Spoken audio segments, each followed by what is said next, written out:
And Hi. here we go.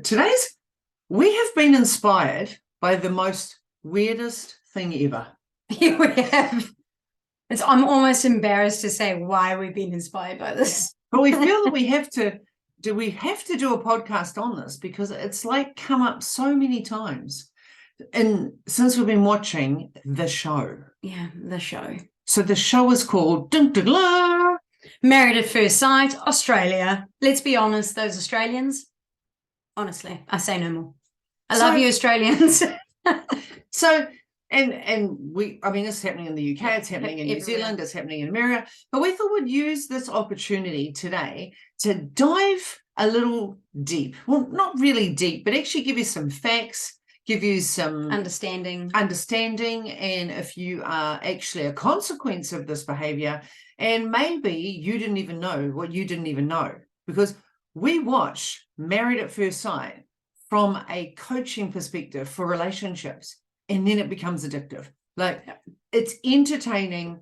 I actually want to record when they have their date nights, because I want to say, record that, babe, because then I can give it to this client so that I can give them an example of this is exactly what gaslighting is.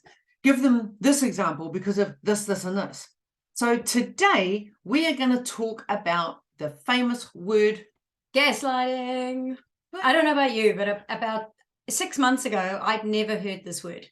Like, it might have come up here and there very randomly. I had no idea what it meant. I was just like, oh yeah, like, pretending to know. And I'm sure there's a lot of you out there that are also sort of pretending. You kind of think you know what it means, but you're not 100% sure. But now, oh my gosh, I hear the word gaslighting multiple times a week. Multiple. Is that because you're watching Married at First Sight? But it's coming up all over the place. I've seen it in movies. I see it on TV. I see it in TV shows. Politics, workplace, relationships. It seems to be like the in word at the moment. The in word on what are we in now? March 2023 is gaslighting.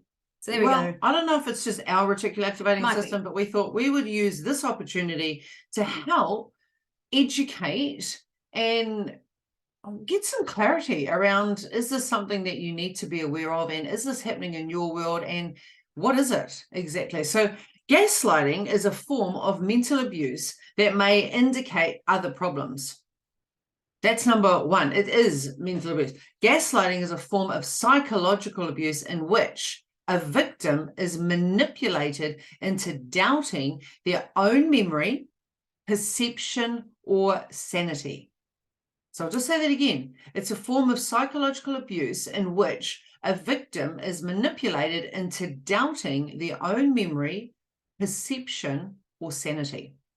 So today we'll really focus, I guess, on relationships, because we tend to work with a lot of couples, and this sometimes comes up. It's not as big as what people think because they don't have awareness around this, but it is actually something that does show up quite significantly, and along with narcissists and things. So let's dive in. Yeah. So basically, where does the word gaslighting actually come from? I guess that's the first thing we're going to look for. And it actually came about years ago, back in, was it 1930s? 1938. Yep. That's right.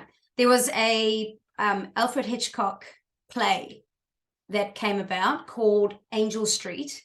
And this whole thing was then made into a movie called Gaslight. So if you want to watch something to understand it, there you go. There's a movie called Gaslight. And for the record, we haven't watched the movie. No. Okay? Now, in the movie, the man tries to convince his wife that she's going insane so he can steal from her. So when he turns on the lights in the attic to search for her jewelry collection, and the gas lights dim downstairs, he tells her it's all in her imagination. Gradually, she begins to question her own memories and her own perception. And that's where the phrase gaslighting actually comes from. And it's from this film where he's he is manipulating her thoughts, her memories, and her perception to say, basically, you're crazy, woman, you're crazy. And gaslighting typically takes place in abusive relationships, and they're closely associated with other types of emotional and psychological abuse.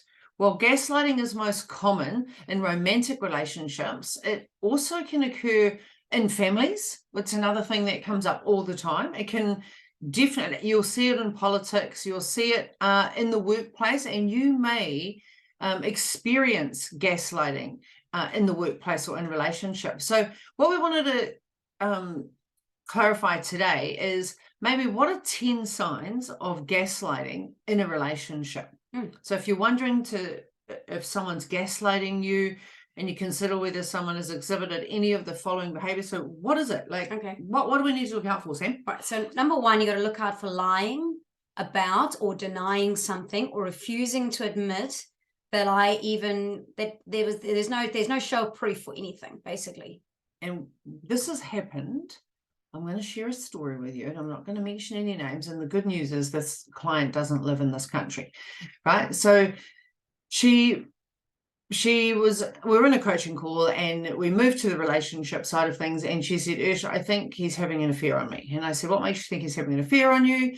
Do you have any evidence? And have you had a conversation with him? Like, what's making you come up with that? And she said, well, I've looked at his credit card statements, and I've seen that there is a amount deducted, like, I don't know, $140 or whatever it was in America. And I said, so you had the conversation about it?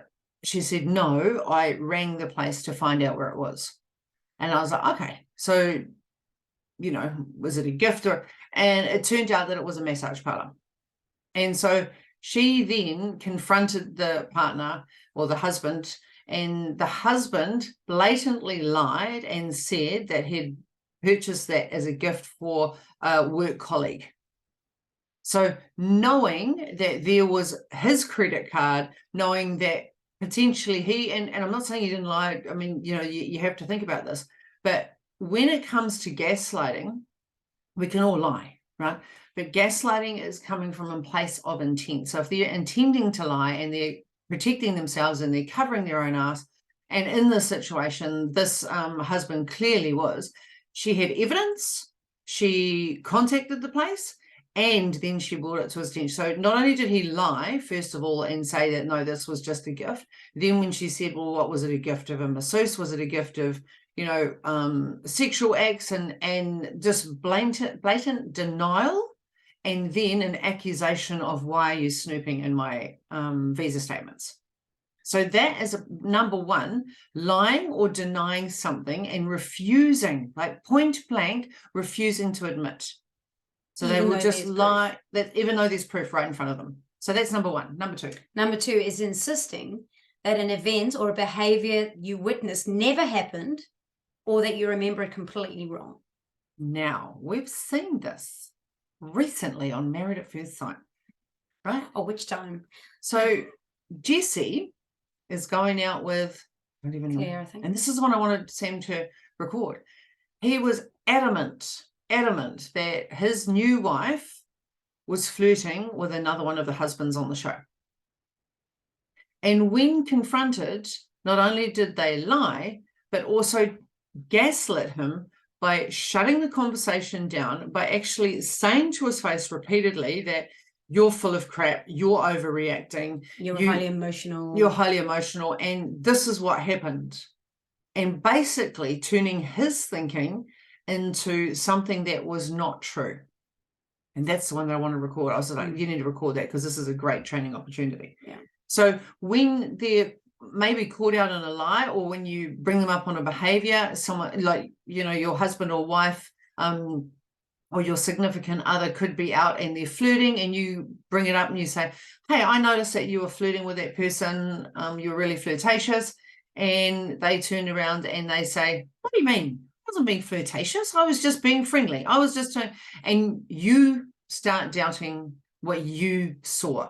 And that happens on repeat. That's just one example of what we've seen on the show. So we wanted to highlight that. And that's a common one, by the way. Or,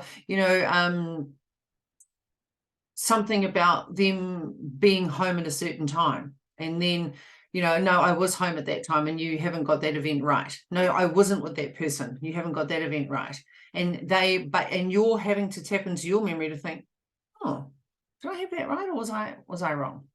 All right, number three. Number three is spreading rumors and gossip about you, or telling you that other people are gossiping about you. That is gaslighting. Like, how interesting is that? So how many times have you gossiped about other people?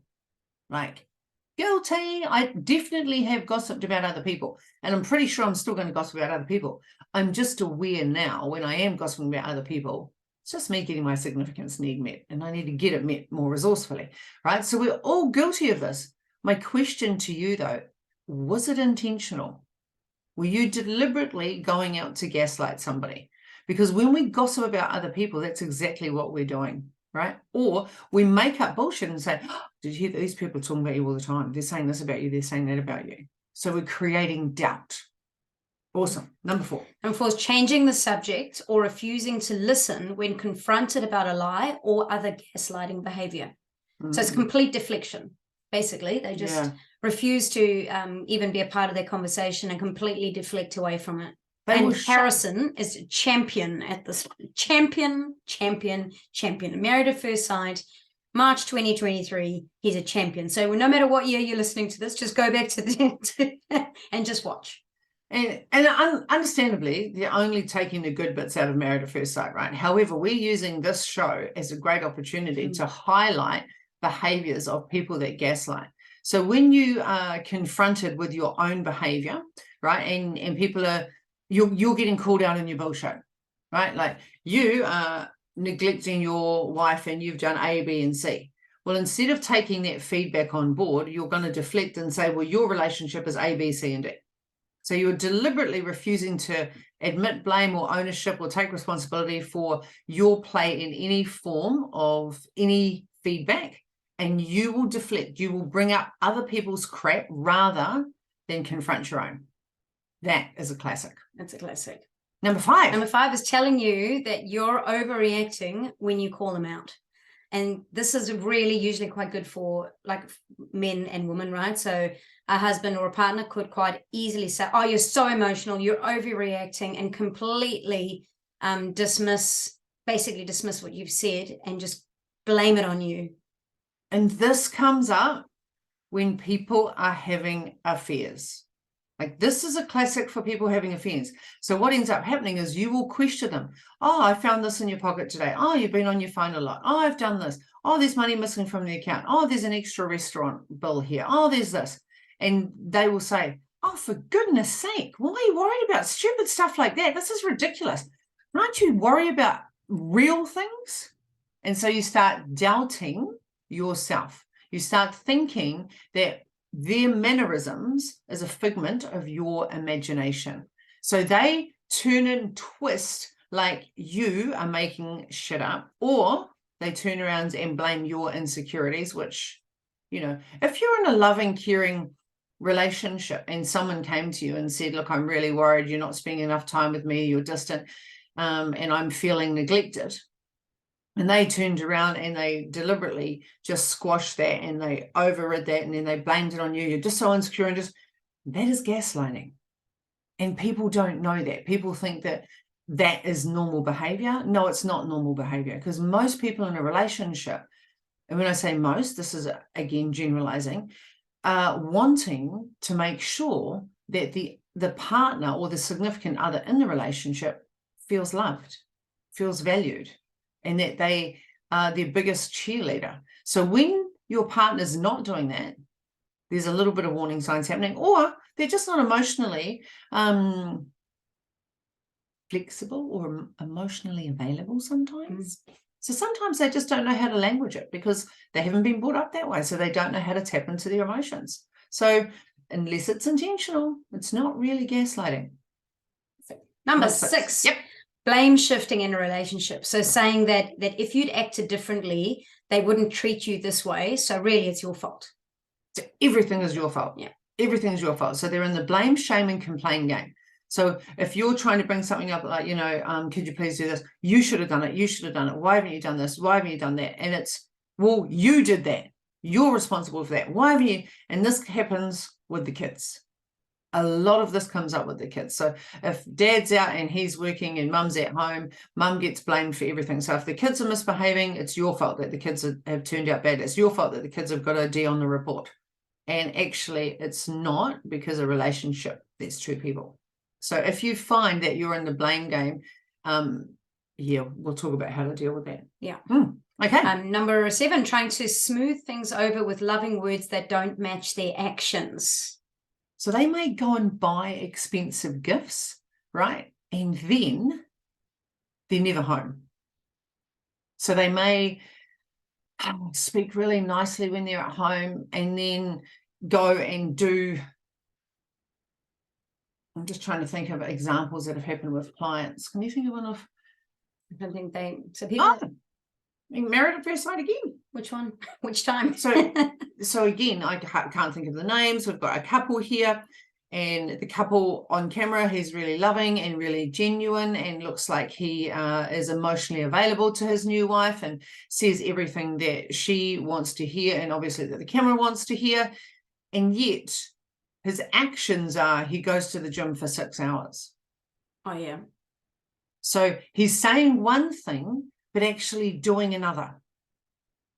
And what he did in that, I'm just saying an example of what he did was then when she actually confronted him about what he's doing, he said, well, you just sit on the couch watching TV all day and I'm not interested in that. So I'm going to go and do my thing because I'm not going to sit and watch TV with you. And she's like, well, I'm only sitting here watching TV because I've got nothing else to do and I'm waiting for you. But he can't see that. So he was 100% blaming her he's sitting there waiting for him watching TV for his reason that he could go out and do what he needed to do. And then flipped it all over. And so it was all her fault. But he would say the right words, but his actions were completely wrong. So he had 2 gaslighting things happening at once. He was a master gaslighter. Right, what have we got? Twisting a story to minimize the abusive behavior. Yes, so same scenario, just a quick story is that you are allergic to the ocean. I love the ocean. So therefore we have a values mismatch and I could never be married to someone that doesn't love the ocean. So again, minimizing the story and the abusive behavior. So even though he didn't want to be in a relationship, right, his love of the ocean overrode the love of wanting to be married. So it's just minimizing their abusive behavior and always minimizing and deflecting. Okay. Minimizing their hurtful behaviors or words by saying something like, it was just a joke, or you're too sensitive. And I'll actually go through some phases, I think, for gaslighting because people are not aware. So this is some really good things to take note of is, it was just a joke. Well, if the joke was received and it's actually hurtful and they're trying to deflect that and they're trying to shut you down and they're trying to blame you in the relationship and minimize, that's not okay. That is gaslighting. All right. And the last one is to separate you from your friends and family who might recognize this behavior, the gaslighting, so that they don't get caught, they don't get seen. So they separate, they pull you away from the people that you care about the most so that they can continue the behavior because they know it's bad. So they know what they're doing. This isn't unconscious for most gaslighters. They're very aware of what they're doing. And they don't want to get caught out, and they've got so much control over their manipulative or whatever you want to call it, that they've got to keep them away from others. Otherwise, they're going to get caught or going to get found out. They don't like it, and they don't want to get found out, and they don't want to be confronted because they will then find a way to deflect, and they'll find a way to say that it's your fault, and they'll use their same gaslighting on whoever is attacking them because they can't face their own shit, basically. Oh, yeah. Okay, so just want to go through a few phrases that gaslighters may actually use. So if you're aware of this behavior, and maybe you say phrases like this, so maybe this is an opportunity for you to improve your language skills as well. So I'm not, it's not just about blaming other people. Sometimes we have unconscious behaviors that we're not even aware of. So creating awareness around your behavior might help you be able to connect better in your relationships, whether that's your significant other or your work relationships or relationships with your kids. So one of the phrases is, I never said that. I've definitely been guilty of saying, I've never said that. Not intentional for gaslighting, but it also means that you're shutting down the conversation and you're in blatant denial. I did that because I love you. So you didn't tell me the truth. Why didn't you tell me that you were having an affair? Why didn't you tell me that you were doing this? Why didn't you tell me you were doing that for that person? I did that because I love you. I didn't want to tell you because I knew you'd be upset. So that's a common one. I don't know why you're making such a big deal of this. So again, we go back to, how do we know if someone's gaslighting you? So these are all the phrases. You're being overly sensitive. So again, we're shutting down the conversation. You are being dramatic. Like, God, have you got your period again? Like all of those things, right? You are the issue, not me. So they're not prepared to take any blame or responsibility or feedback for their part in the relationship. So it feels like you're rowing the boat and you're rowing the boat solo and you've got a dead weight in there.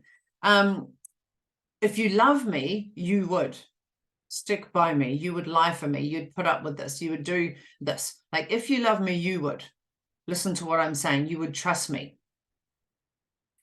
You are crazy. Like, you are crazy.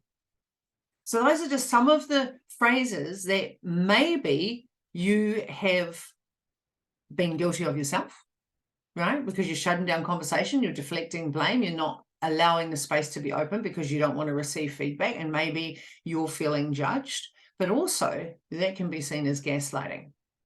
So maybe you're in a relationship and you know full well that you've been gaslit. Like, it's like you're 100%, that isn't my relationship, and this is why I wanted to listen to this podcast.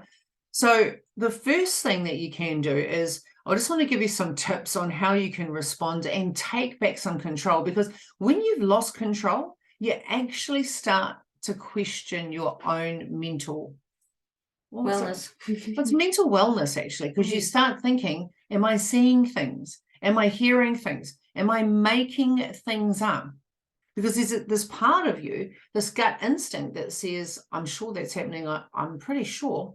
And then there'll be an action that happens and you'll see it, and then you'll question it, but you'll be shut down. And then you'll be told that you're dramatic. Then you'll be told that you're crazy. Then you'll be told that you're overreacting. And so you shut that down. And that happens repeatedly until eventually your confidence plummets and you think it's all you. You take ownership of their actions. And that's a consequence of living with someone that gaslights you intentionally. And I guess over time as well, your confidence just goes down, down, down, down, down to a point where you are completely submissive. You say nothing, because in the minute you do, you get into trouble. You get yelled at. You get, physically abused. You get emotionally abused. Anything, like, you basically lose your strength. And so you just shut down and don't speak. And you may know somebody like that. It might not be happening to you, but you might see that in people that you care about, in your family somewhere. And it's often that you can actually see it in others, but maybe you can't really see it in yourself, like when you're in it. But if you do, these are some of the things that you can use. So first of all, make sure that it is gaslighting. Make sure that you understand it, that you know about it, that it is gaslighting, right? So, because remember, gaslighting is intentional. It is intentional. Then you need to take some space from the situation, because sometimes when you're in it, right, and your brain is completely overloaded, the front part of your brain, when it lacks oxygen, can't make decisions. So it's in fight or flight. And quite often when you're living like that, because you're on high alert for any, like, your brain and your eyes are super sensitive. You're like, well, that happened, right? So sometimes just removing yourself from the situation, whether it's for a day, whether it's for a couple of days, sometimes that can give you fresh perspective. The other thing that I say to my clients is collect evidence. Like, make sure that you have evidence to back up what you're telling yourself, because sometimes there's stories and then other times it's truth, right? So check the phone bills, check the credit cards, like, have the conversations, check with the mates, because if they're gaslighting and they're constantly lying, you're going to feel like you're like Mrs. Scrooge going through everything.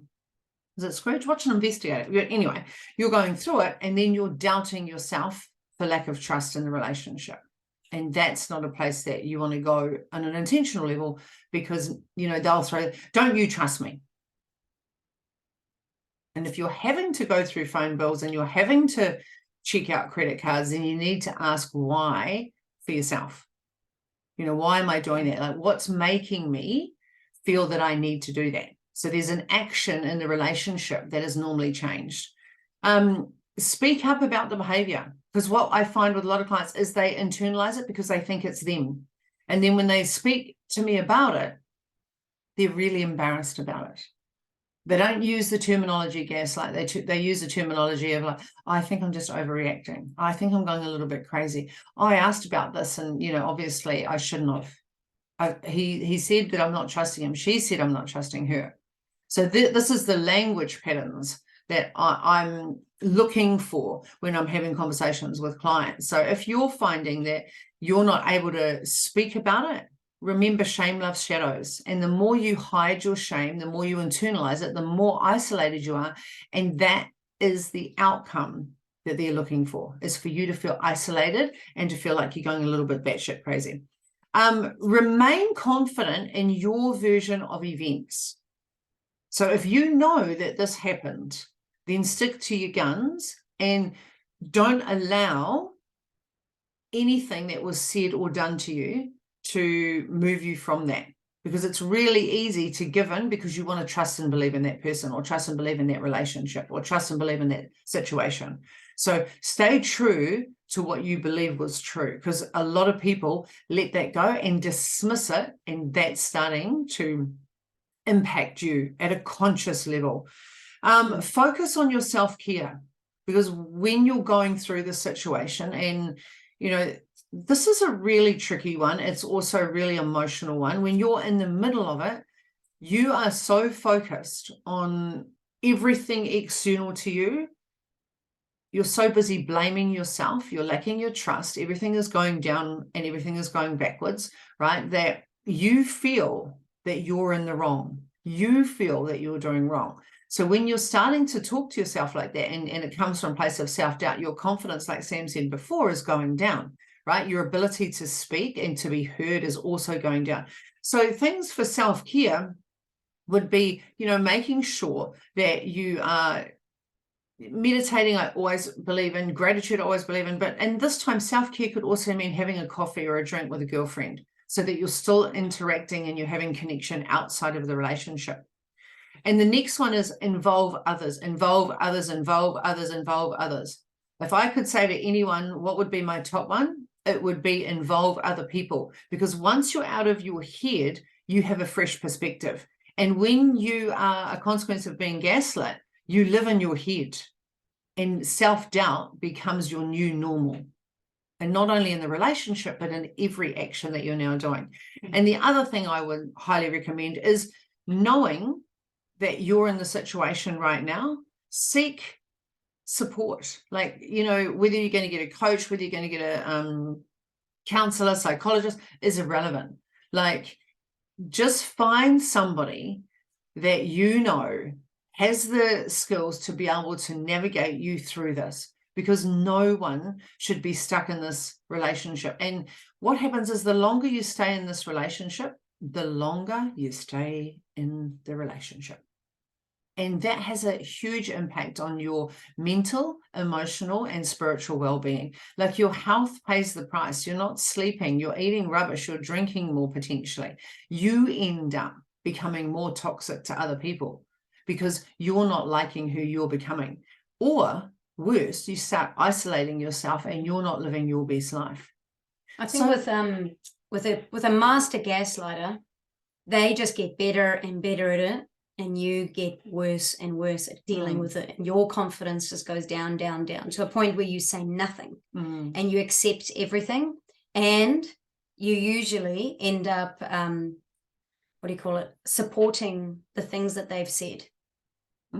You actually become a supporter of, oh no, he was right, it was his. Yeah, no, I did misread it, it was my fault. And you actually start to accept fault and start lifting them up, so they get even stronger. So you need to actually break the pattern early on to be able to change things, rather than sit in it and just allow it to keep happening, because they're building more and more strength, and as you get weaker, they get stronger.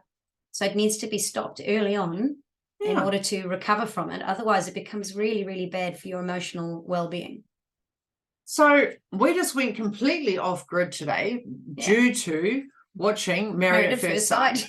So if you found this podcast useful, we would really love to know if this has been interesting to you, because, we're quite happy to dive a little bit deeper into this. We're quite happy to, deal with narcissistic behavior and narcissistic personality disorders, and just to share and enlighten people about things that are going on, or things that could be potentially happening in your relationship that you weren't aware of, because a lot of people don't know what they don't know. And yeah, we're more than happy to share our insights at least, and hopefully you've learned something today. Hopefully you have, and maybe you're going to be watching Married at First Sight, who knows. But there's some good lessons on Married at First Sight, I have to say. So yeah, you learn a lot about relationships in there. Oh, it is, what to do and what not to do, mostly what not to do. It's mind-blowing. And again, taking Married at First Sight with a grain of salt. Obviously, you know, they're sprinkling whatever they want to sprinkle because it's a show and they want to get their ratings up, etc. Knowing that, you know, they're going to highlight the worst parts of people, and also being aware that, you know, TV is not always real. I get that, but there's some really good examples of gaslighting that's happening there at the moment. So until next week, everybody, go out there and sprinkle some magic on people, because you don't know who may need a little bit of magic today. See everybody. If you loved this episode today, like if you loved it, even if you just liked it a little bit, that would help. We would love to ask you a huge favor. Can you please, a million times, please, subscribe to our channel. Push the button below. Just push it now before you forget. Just push it. You can do it. Because not only will you never miss an episode ever again, never. You'll always be there, but then you'll also help other people find us, because the more people that watch us, the more people that will get our message, and then more people will be part of our podcast. Wouldn't that be awesome? And we can't not see you and hear you every week, can we? We just can't. So just do it. Just do it. Just push the button. Eat the frog. Do it now. It's right down there. Go. Just do it for us. That'll be like the best present you could ever give us. Thank you. Bye.